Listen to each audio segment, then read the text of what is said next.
sebagai dasar negara. Pancasila menurut kamu apa?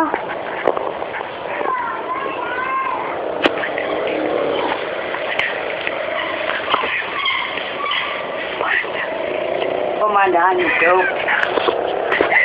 Sebutkan sila-sila Pancasila. Satu, ketuhanan yang Maha Esa. 2, kemanusiaan yang adil dan beradab. 3, persatuan Indonesia. 4, kerakyatan yang dipimpin oleh 5 kebijaksanaan dalam permusyawaratan perwakilan. 5, keadilan sosial bagi seluruh rakyat Indonesia. Nyanyikan lagu Garuda Pancasila. Garuda Pancasila, akulah pendukungmu. Tiap proklamasi sedia berkorban untukmu. Pancasila dasar negara, rakyat adil makmur sentosa. Pribadi bangsaku, ayo maju, maju, ayo maju, maju, ayo maju, maju. Apa yang dimaksud Pancasila? Pancasila ya artinya yang 5 dasar negara. Makna Pancasila. Ya maknanya Pancasila sebagai dasar negara, sebagai pandangan hidup bangsa Indonesia. Jadi segala sesuatunya harus berdasarkan Pancasila.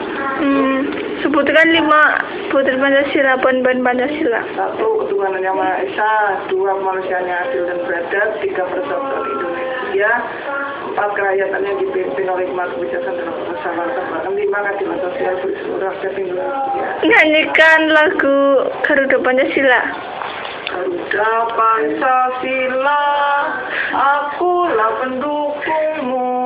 Patriot proklamasi, sedia berkorban untukmu. Pancasila dasar negara, rakyat adil makmur sentosa. Pribadi bangsaku, ayo maju, maju, ayo maju, maju, ayo maju, maju. Terima kasih. Inilah 1, ketuhanan yang Maha Esa. 2, kemanusiaan yang adil dan beradab. 3, persatuan Indonesia. 4, kerakyatan yang dipimpin dengan hikmat dan kebijaksanaan dalam permusyawaratan dan perwakilan. 5, kesatuan Indonesia. Tahukah Anda asal muasal lambang negara Garuda Pancasila? Lambang negara Indonesia, burung Garuda Pancasila, telah dikenal melalui mitologi kuno bangsa Indonesia, yaitu kendaraan Dewa Wisnu yang menyerupai burung elang Raja Wali. Burung Garuda memiliki akar sejarah yang sangat kuat. Garuda tampil di berbagai candi kuno di Indonesia, seperti Prambanan, Mendut, Penataran, dan masih banyak lainnya.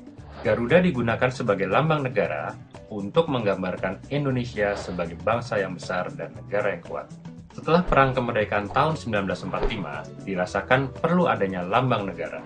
Maka, tanggal 10 Januari 1950 dibentuklah Panitia Lencana Negara untuk menyelenggarakan sayembara pemilihan lambang negara. Dari beberapa usulan yang masuk, akhirnya rancangan Sultan Hamid II dari Pontianaklah yang diterima, yaitu berupa burung Garuda. Rancangan yang dibuat Sultan Hamid II diterima oleh pemerintah dan DPR. Setelah mendapat masukan dari Presiden Soekarno dan Perdana Menteri RIS Muhammad Hatta, rancangan tersebut mengalami perbaikan. Lambang burung Garuda pertama kali diperkenalkan kepada masyarakat di Jakarta pada tanggal 15 Februari 1950. Ketika itu, gambar kepala Garuda Pancasila masih gundul. Agar tidak mirip dengan burung elang gundul lambang negara Amerika Serikat, maka Presiden Soekarno memerintahkan pelukis istana untuk menambahkan jambul pada kepala burung Garuda. Hingga saat ini, burung Garuda Pancasila yang berjambul inilah yang dipakai sebagai simbol negara yang resmi, termasuk terpampang gagah di dada para pemain sepak bola yang berjuang untuk mengharumkan nama bangsa.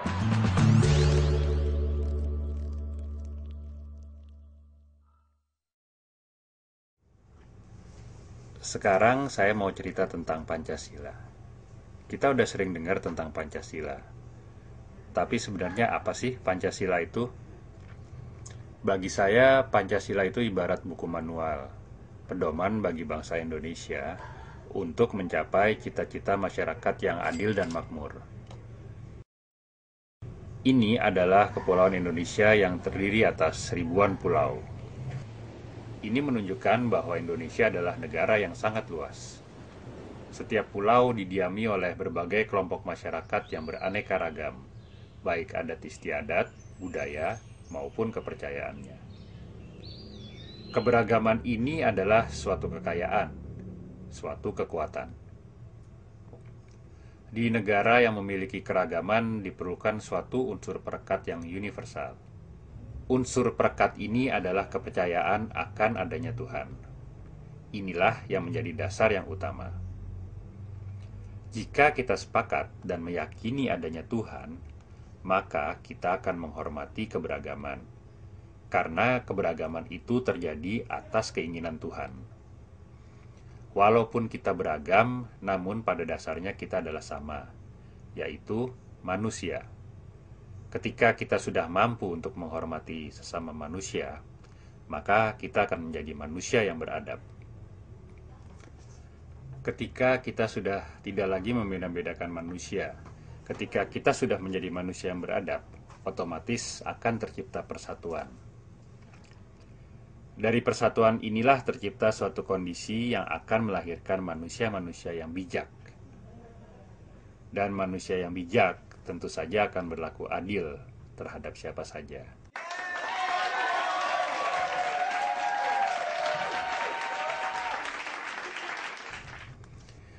Nah, bagaimana kondisi sekarang? Bakar-bakaran tempat ibadah masih saja terus terjadi. Tawuran dan kekerasan karena perbedaan suku, agama, dan golongan masih sering kita lihat. Jadi, untuk mencapai cita-cita masyarakat yang adil dan makmur, benahi dulu hal-hal yang mendasar tadi.